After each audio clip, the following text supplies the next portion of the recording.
All right. Hello and welcome to the Sierra Summit Mastermind. I'm so excited about this week. Not that I'm not excited about most of our weeks together, but we have an amazing panel, some fabulous speakers. So we're just want to jump right into it. So again, I'm Scott DeRuiter, Director of Sales and Partnerships here at Sierra. And so, as we do in our typical fashion to kind of get these things kicked off, I want to roll out a poll, just a quick, fun poll right away. Since the theme of our conversation here is our Sierra Summit, which is coming up in Denver here in a couple weeks in the second week of October. Why don't we roll our first poll and figure out what are we excited about as far as what are we looking forward to as attending this year's summit. So if Matt wants to go ahead and put that poll up, we can go from there. We see it? Is it up?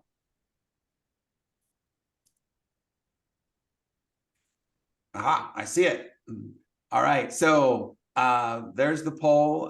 So it just disappeared off of one of my other screens. There it is. So what are you most looking forward to if attending Summit? One is hearing from our fabulous speaker panel. Hint, hint, I think that's a good answer. Number two, mountain trip to see some fall colors, a little bit, some cooler weather, or possibly partaking in Colorado. And if you guys need me to explain that, then you don't need any more answers on that one. So, all right. So everyone get your votes in. They'll go ahead and take some time and we can start to roll. So I want to go ahead and just get started. I want to get some little background from you guys and introduce yourselves. So first of all, I'm going to start off with Ashley, and that's Baillio. Ashley, welcome. And then why don't you tell me a little bit about your business today, kind of, structure, units, things like that. Just kind of roll through that real quick. Yeah, for sure. I have been in personal production for a long time, but stepped into a broker owner position for about 60 agents at the beginning of this year. So my personal production, I still stayed in it for my referral business. I've done about 8 million and 11 doors. Then I have a team that protects life quality. It's why I'm able to sneak out and enjoy the Sierra Summit and all these amazing speakers while still having some life quality and breathing room. So I have a team of 3 people. We've closed about 15 million and 30 doors. And then of course the brokerage at large, there's 60 of us in production. And I oversee 60 agents that have done about 115 million so far this year. All right, so that's fascinating. So you actually have a brokerage and a team within that brokerage, right? Yes, it's a lifestyle play for sure. That's awesome. And just remind me the city that you are in. I am in sunny Fort Lauderdale, Florida. Awesome. Wonderful. Super. All right, Melanie. So Melanie Giray. And so Melanie, why don't you tell us a little bit about your background, your structure, and where you're out of? Yeah, thank you. So I am actually based out of Ottawa, Ontario in Canada. So Canada excited to provide some Canadian representation here. I'm on the Hamry team. So I am part of a team and I'm an agent on a team. We're a medium-sized team. There's about 8 of us. But we're really top producing. We were actually just ranked 38th team, medium-sized team worldwide for Remax. So individually, we're doing quite a large volume. This year myself, I am at 26 transactions. So yeah, a little bit about me and my team. Yeah, so that's interesting. So Ashley, you called them doors. And I guess Melanie, you're calling them transactions. So are we going towards the door thing now in the industry? Is that the new lingo? Do not use me for trends. I am old and tired. All right, fair enough. We'll just skip it then. All right. And then Mr. Patrick Keller, welcome. And why don't you tell us a little bit about your structure as well? Yeah, so I have a micro team. A couple partner agents, and then 2 admins that I spend a lot of time in production with them. And then I have independent agents outside of that micro team. Inside of my micro team, just me and my 2 little partner agents have sold 125 units so far this year. And in our marketplace, that only equates to just over 30 million in volume. So, but what's the average then? What's your average? I can't do the math that fast. About 300K. Okay. Yeah. Is our average purchase price in Indianapolis, Indiana. So we're hustling, selling a lot of houses and serving a lot of people. And then I have independent agents who sell on their own as well. We manage them. And I also do real estate coaching and real estate investing. So buy doors, Ashley, I said doors. Thank you. Yeah. Well, Yeah. and that's kind of the way the reference that I've always heard of, Patrick, was when you own rental properties, like it's the door, you have how many doors you have, right? Mhm. Yeah. Absolutely. Okay. There you go. Yeah. Well, great. Awesome. Indianapolis, Indiana market. And I know from looking for, I actually almost moved to Indianapolis, and I looked in Fishers, and it's Carmel, right? Oh yeah, Not- everybody talks about Carmel. Right. It's not Carmel or anything like that. Super. All right. So let's so thanks guys. Appreciate you, kind of giving some background and some context of where you are in your business. So tell me what got you started in the real estate industry? What grew you or drew you to this industry? And Melanie, why don't we start with you on that one? Sure. My path to starting in real estate was a little bit of a different one. So I was actually studying in university. I was in sciences and I was studying biochemistry. And I knew it was something I didn't want to pursue further, and I wasn't passionate about it, and it didn't light a fire within me. So my third, fourth year, I was thinking, okay, what can I do? What do I want to do next? Right. Because I knew I didn't want to pursue that avenue at that point. And I had this inkling that I wanted to do something a little bit more entrepreneurial. I love the idea of your success being dependent on you, yourself, your activities. And there's really no cap to your potential and what you can achieve based on how hard you're willing to work. So that is really motivating to me. And at the time I had met a few realtors, and I got a taste for what the business looked like from an outside perspective and what their day-to-day, looked like. And pretty much from then on, I just decided to jump right on in, and I haven't looked back since. So that's fantastic. Yeah.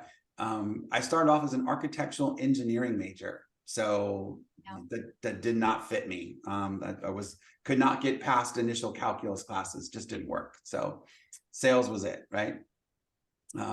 Super. All right. So then, Patrick, how about you? Yeah, my background is I was actually a registered nurse. So when I graduated high school, I initially thought I wanted to be an attorney. And I put 6 months into college and decided I didn't want to be an attorney. So then I went to nursing school and went to 4 years of college in nursing school and put in a couple of years as a nurse. And I was always entrepreneurial as well, Melanie. Like I just wanted to go eat what I killed, and I wanted to go make success for myself. And I realized that I was able to make an impact on people's life as an RN, but it wasn't the kind of impact that I wanted to make. And I also realized that if I wanted to be ultimately successful, and we all have different versions of success, but if I wanted to be my version of successful, I didn't think I'd be able to do that as an RN. So I started a wellness company, and it was successful, and we were able to sell off a few contracts, and one of our contracts was with Remax. And when I was there serving that contract, Remax had said, "Hey, you need to be a realtor. You should try it." And so I tried it, and it satisfied every bit of my core values of positively impacting people, being entrepreneurial, starting your own business, and then it just took off from there. So went from healthcare to real estate. Wow, that's a great story. Really appreciate you sharing that. And it's amazing when you do find something that is touching to your core, how you can excel and truly accomplish great things. And that's awesome. Thank you. I appreciate you sharing that. That's great. And then finally, Ashley. Yes, for sure. So obviously I got my license because it's easy money and so fun. Kidding. Was that the truth? No, I started as an investor, looking, and that's probably why I use the language of doors. I got my license so that we could manage our personal assets and investments. I came from a restaurant background and had one really bad weekend where I fell off a curb, broke my foot, couldn't keep working in the business. And so I went and got my real estate license on Groupon and just figured I could get to work. Ended up being meddlesome And of course, as I was managing my own opportunities, referrals started coming my way. And that's what really piqued my interest in transitioning from the systems and operations of our restaurant businesses to how we could fine tune our real estate experiences. So I actually traded my services for a top producer at the brokerage I was with and said, I will clean up your format. I will make your life easy. I will improve your ROI for time if I can be laundered in at your split. Like, don't give me leads, just help me negotiate a better position within the company. And that ended up being a repeatable process, which ultimately I couldn't resist. I love it. It's passion. Real estate is amazing for what you can do for your clients, but I get really excited about seeing agents take control of their futures. They don't want to be selling at 85. They need to build a legacy with it. That's so true, right? I think that's huge to keep that little in the back of our mind, and we'll come back to that. Is like, that thought of, selling your last transaction at 85, and then, maybe next day you're done, right? So we all want to have a life after real estate, if that makes sense, or not in the day-to-day perspective of it. So that's awesome. Thank you for sharing that. All right. So, I'm not sure if our poll results are ready or not, if we're ready to put our poll results up there. Mr. Matt in the background, I don't know if we are. Yes. All right. So 50% of us are ready to enjoy some cooler weather, and 50% of us are ready to explore Colorado's other side. So that's fantastic. We'll all have some fun and partake in which ways we can out there in Colorado. So that's great. I'd have some fun. All right. So now you each, and we're going to touch on this today as we go forward, you each have achieved great success, but through different paths, through different ways. They're not all the same, right? You're all not calling FSBOs. You're all not, working Realtor.com leads or Zillow leads or what have you. Not that there's anything wrong with those, but you've all kind of carved your own niches. So did you guys did you try any different other paths? Did you try something at first in the real estate space that didn't work and then reinvent yourself? So, Patrick, why don't we start with you on that one? Yeah, and this is going to speak to your next question too, but I would say that my niche was found in just like a lot of hard work and a lot of failures. Just messing up so many times and learning from those mistakes. I owned a brokerage and had a ton of people at one point, 30 some agents, and had a lot of wins there and a lot of losses there. And I just learned every single time I made a mistake how to do better. And I learned it from the base level of how to prospect and talk with a potential lead or a potential client, and failing in that sometimes and having poor conversations, to how to manage 30 people in a brokerage and how to fail at that and make them succeed or not. And so I think all of us have paths to success, and it's all just based on like wins and losses and failures and successes. For me, my niche right now is just like high level production. Mm-hmm. And producing as many transactions as we can in a year and serving as many people as we can a year. And we figured that out through lots of experimentation with different lead sources, lots of experimentation on loving on our past clients and our sphere of influence, lots of experimentation on being involved in the community as much as we possibly can. And I would say, if there's a simple answer to that, it's experimentation. It's like, don't be afraid to try. Don't be afraid of failure, because failure is how all the successful business people in the world have been successful. Well, I think that's huge, right? Because a lot of times, when you get to this stage with your businesses, you're on panels, you're speaking up on our summit, people think, oh, they've always done it this way and they've always been successful. And the truth of the matter is 99.5% of the time, it hasn't been the easy path, because there has been failures, which has pushed you and driven you towards your,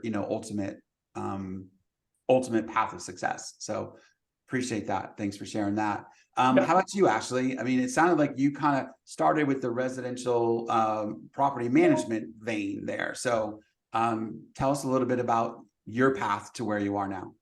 100%. So shiny object syndrome is a big challenge in real estate. You hear of people's success and you want to take what you can from it and mirror it and try it. And just like Patrick said, you just have to be willing to fail forward, take the feedback, take what's succeeding for you, and be okay letting it all go. There's no one right way to do real estate, which makes this such a fun industry.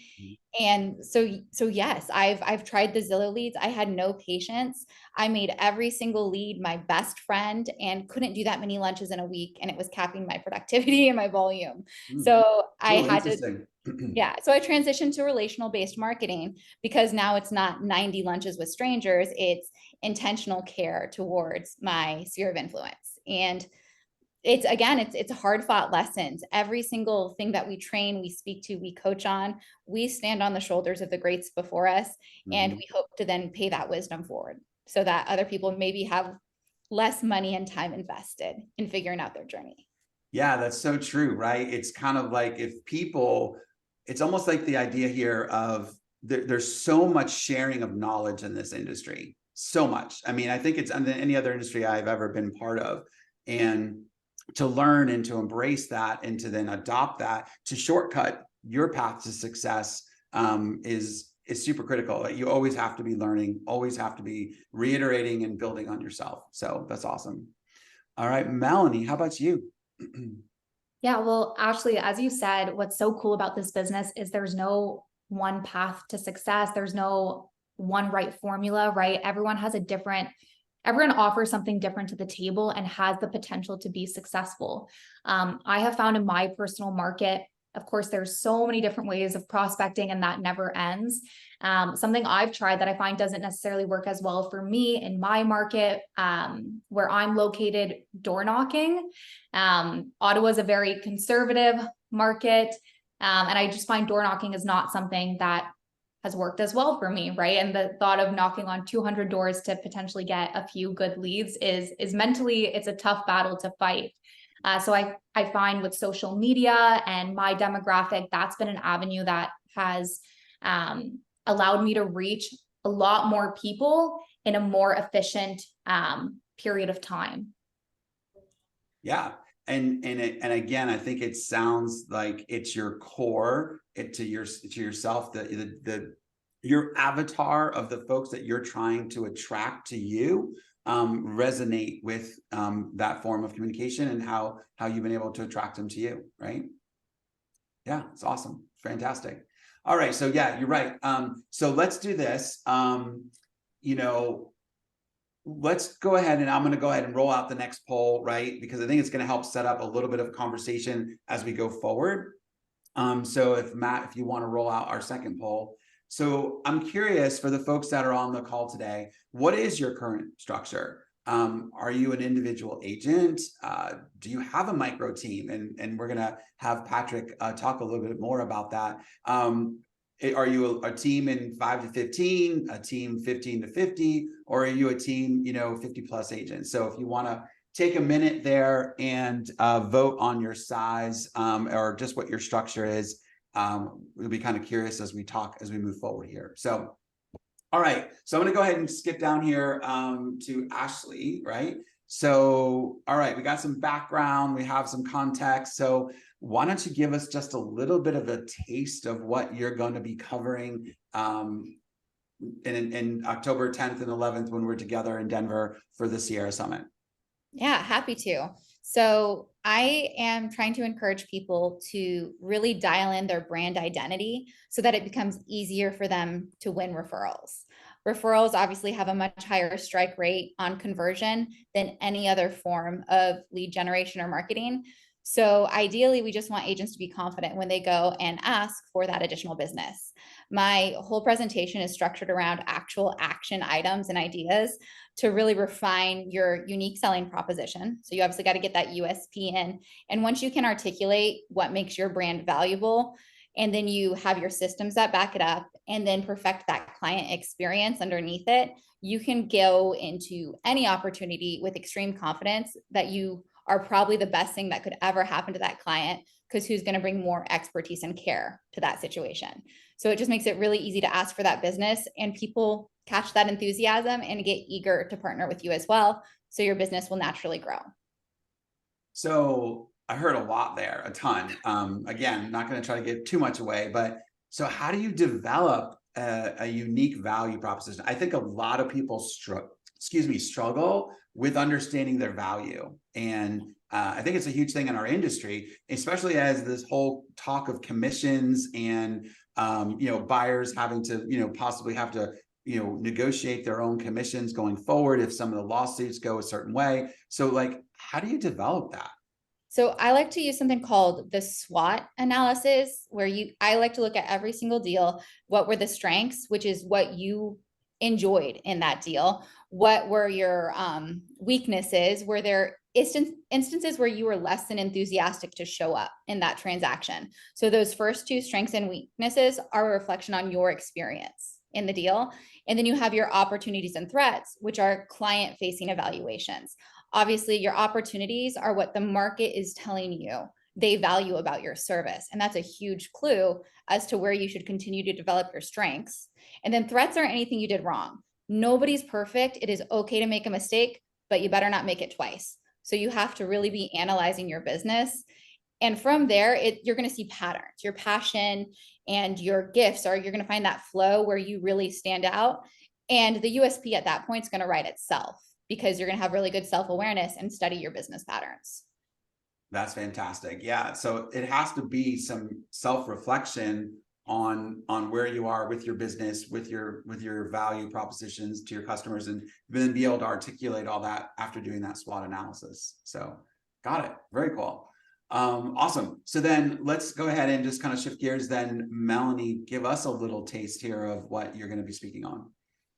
Yeah. So, I mean, Sierra is a wonderful platform that provides leads who have registered with your website. They've given you their phone number, their email address.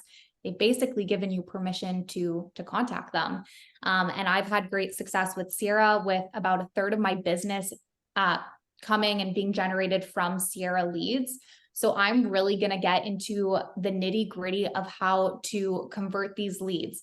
So we know in real estate, it's a very basic formula. To make money, you need first the lead, then you need to get the appointment, and then you need to convert the lead. You need a successful conversion to make money. We only make money on closings, right?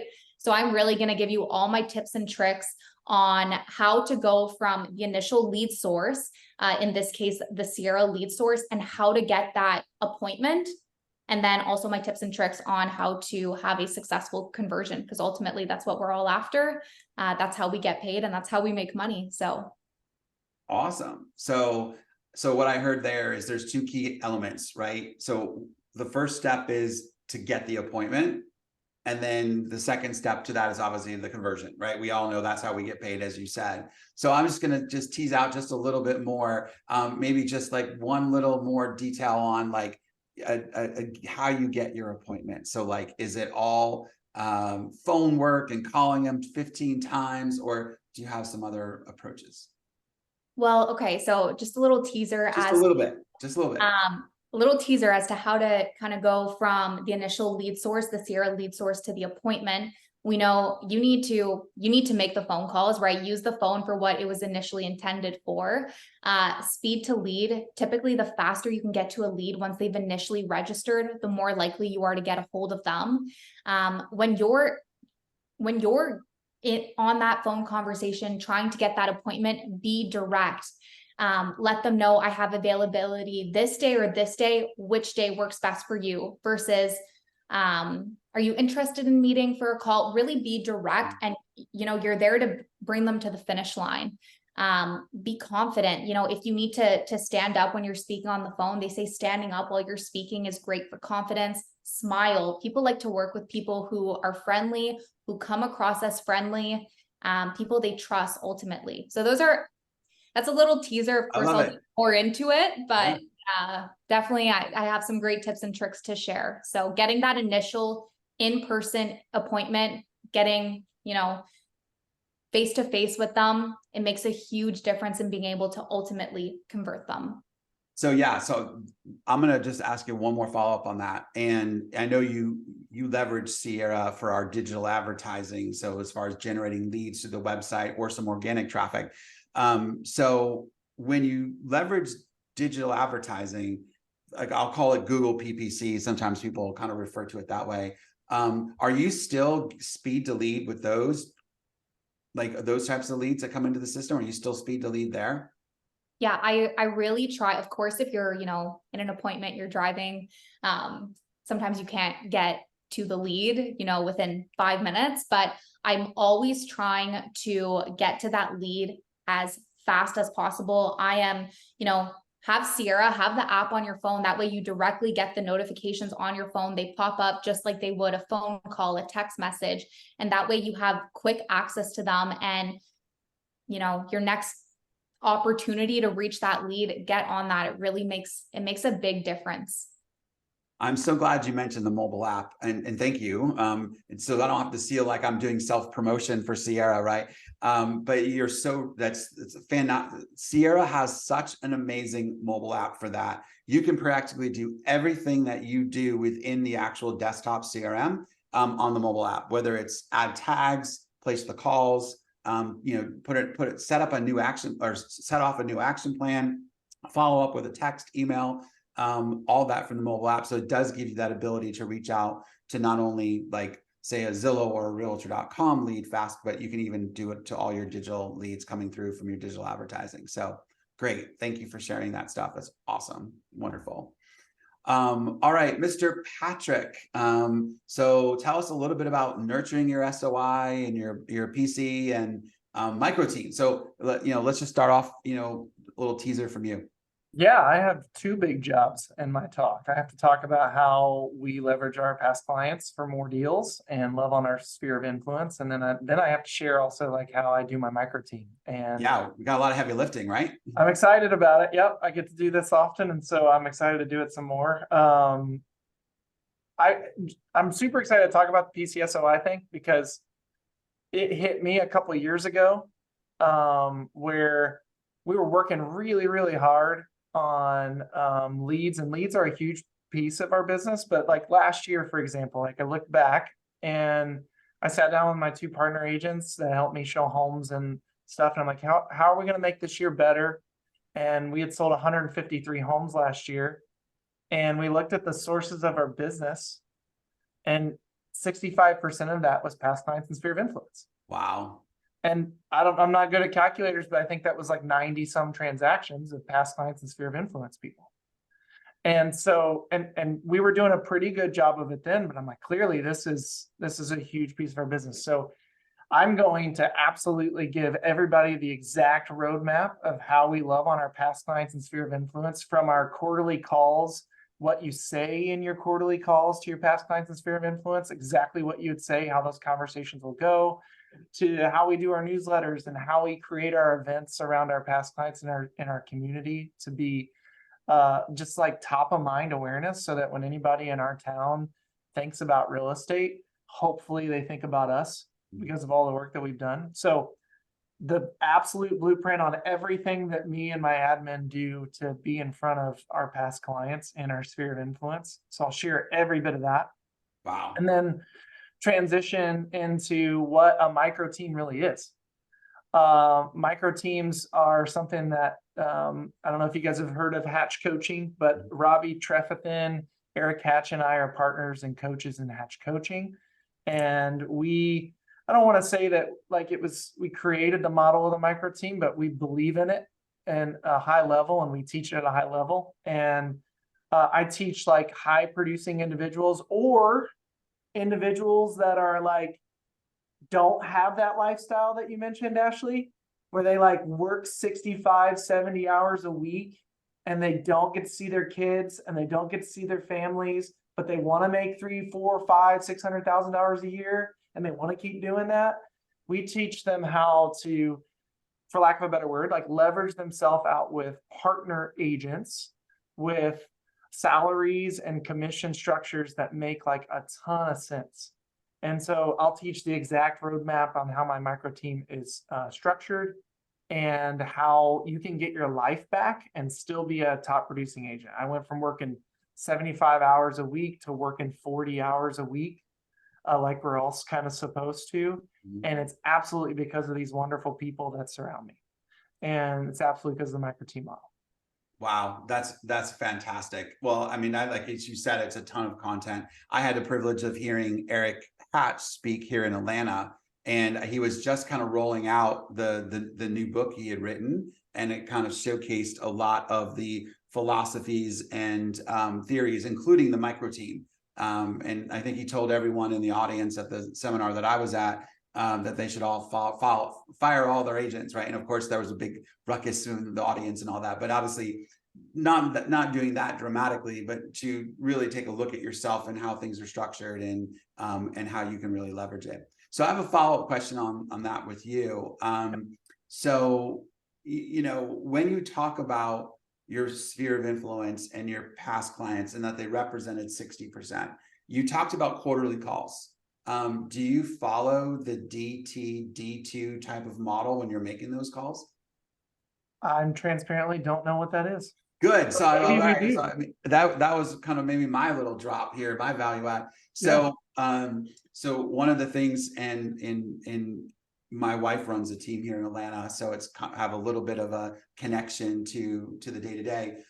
It was an old thing. It was actually something that was started, I think, back in Keller Williams, and it was do the two, right? Which was DT-D2, do the two, right?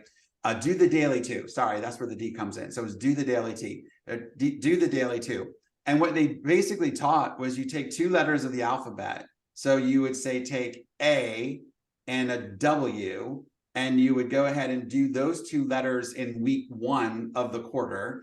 And then you take your B and let's just say your D, I don't know what the second letter was, and you match those two letters together. And because the number of people in your SOI would balance out based on the number of letters, the last name starting with the certain letters. And this way, every week, there's 13 weeks in a quarter, right? And everyone thinks that there's 12, but there's like really 13. And so there's 26 letters in the alphabet. And if you paired two letters together every week, you'd basically be able to rotate through your SOI. Okay. Yeah. We do something incredibly similar to that, but not that name. Yeah. All right. Well, there you go. My Super. partner agent, she looks through my past clients and she generates a list for me that every single Thursday I have to call a certain number, one of those past clients, so that I call them every quarter. And we also do a lot of text messaging and stuff that connects with them. But yeah, just real authentic human connection. It's crazy, guys.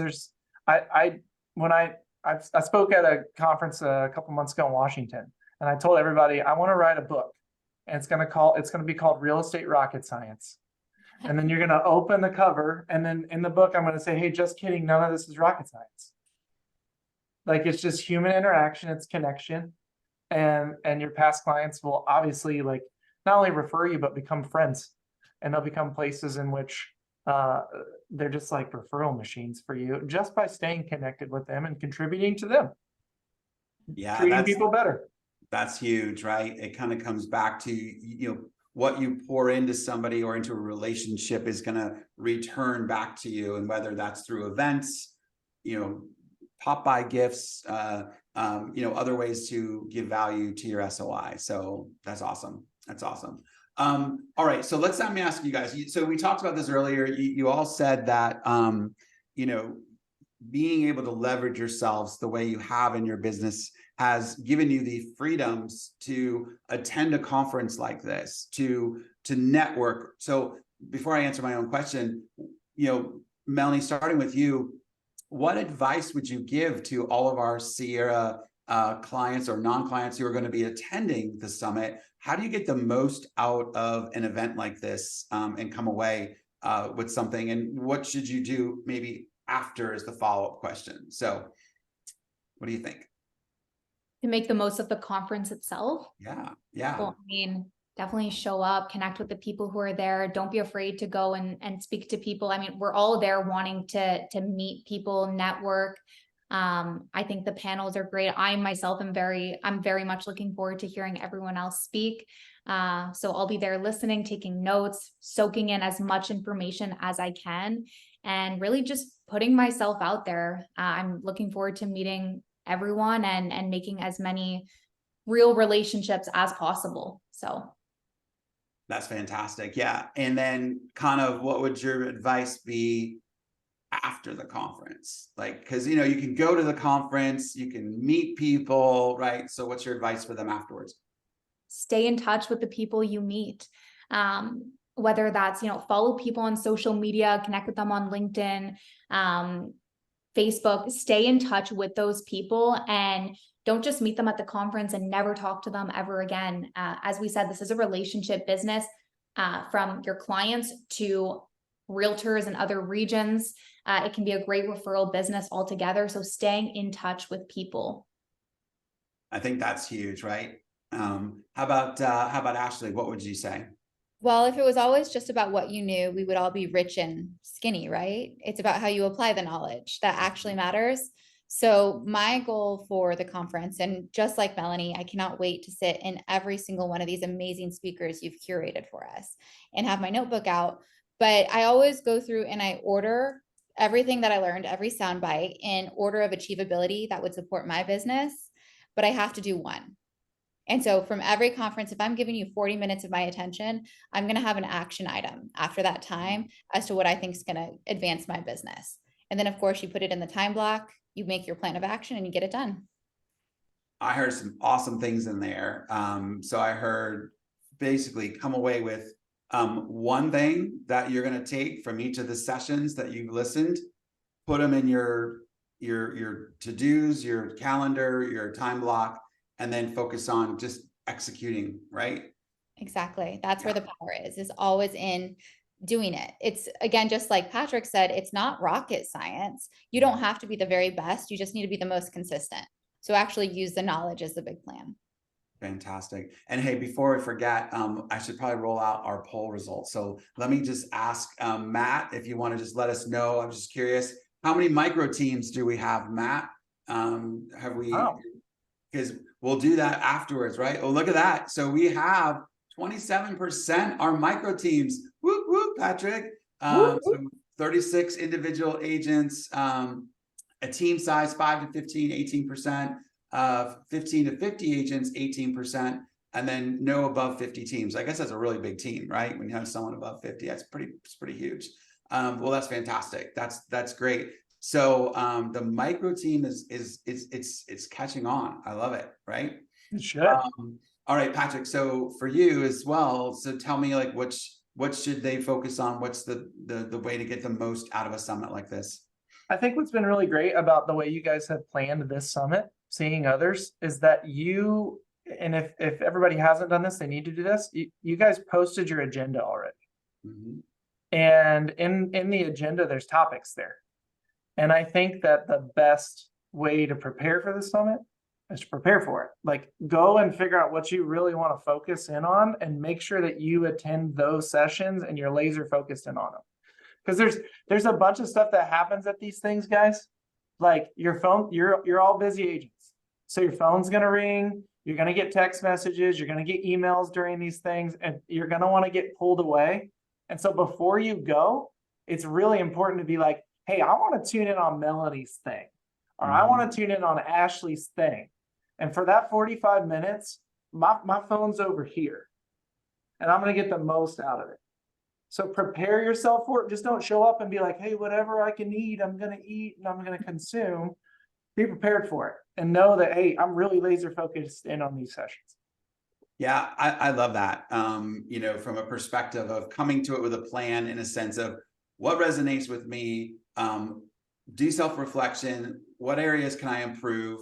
And, you know, how can I truly really come away with that one thing from these sessions, or that I can, put into an actionable plan and move forward with. So, and also, like, don't, if there's a speaker up there that you guys like really connect with, when he or she is done, like, go up to them immediately and be like, man, like, I need more, because we only get 45 minutes or whatever we get. Right. And that person just knows so much more that they always are willing to share. Every Sierra Summit I've ever went to, I've went up to that person who I connected with, and they're like, hey, yeah, let's do another Zoom for an hour or two. And like, let's just connect. And so do not be afraid to go up and just say, I want more from you. That's amazing. You know why? Because a lot of times we look at ourselves in the audience, right, as like almost like we'd be looking at a TV show or a movie or some other form of entertainment. And so sometimes we don't want to cross that dimension into reaching out and engaging with the speakers and the coaches and everyone else that's involved, right? So Yeah, it's great advice. Super. So let me also just kind of remind everyone here that we have some other great speakers coming. Just, I mean, I can't name them all, but our keynote speaker is Coach AK. He's a high performance executive coach, entrepreneur, performer, top 10 ranked athlete, author. So I'm just trying to think of all the amazing things that Coach AK has done. So we're really excited about that. And then we also have Spring Benson from the Utah Life Group. And if you guys haven't heard Spring speak, she has a very compelling story of her background and where she's come from. And she has scaled up a 80 agent team in the Salt Lake City market. So talking about, if that is something you guys want to do, is going towards something to scale and larger. Spring is going to share a lot of her successes as well as some of her failures as well, that she's learned along the way to get to that size for her. All right, well, we're getting to the end. So I just want to give everyone just one last opportunity to chime in, anything else they want to share. Melanie, we'll go ahead and kick it off with you. Well, I am very excited to meet everyone that is going to be coming to the summit. I'm excited to head down to Denver. It'll be my first time going there. So very much looking forward to it. Looking forward to sharing some knowledge that I've acquired over the years, but also learning a lot as well. So fantastic. How about you, Ashley?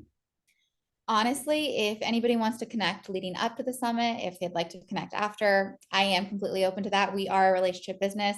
I'd love to make you a referral partner. And you want to drop your info in the chat real quick? All day long. And let's be honest, you can Google me. Nobody's a secret agent here. We're not shy. But yes, I'll put all of my contact information right in there.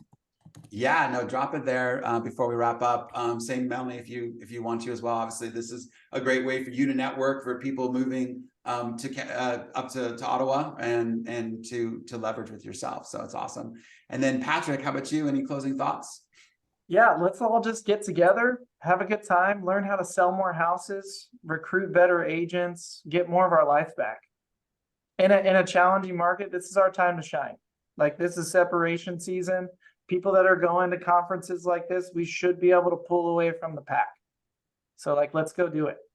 I love that. Yes, this is the time to take market share, because if you can succeed in a down market and you're getting your fair share, then that means that you're doing things right and pulling away market share from other folks. So great stuff.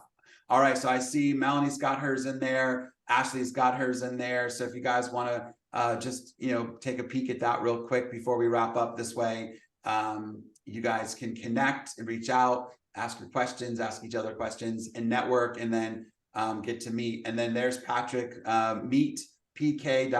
So there you go. That's easy. So we got it in there for everyone. So fantastic. All right. Well, we're really right about time.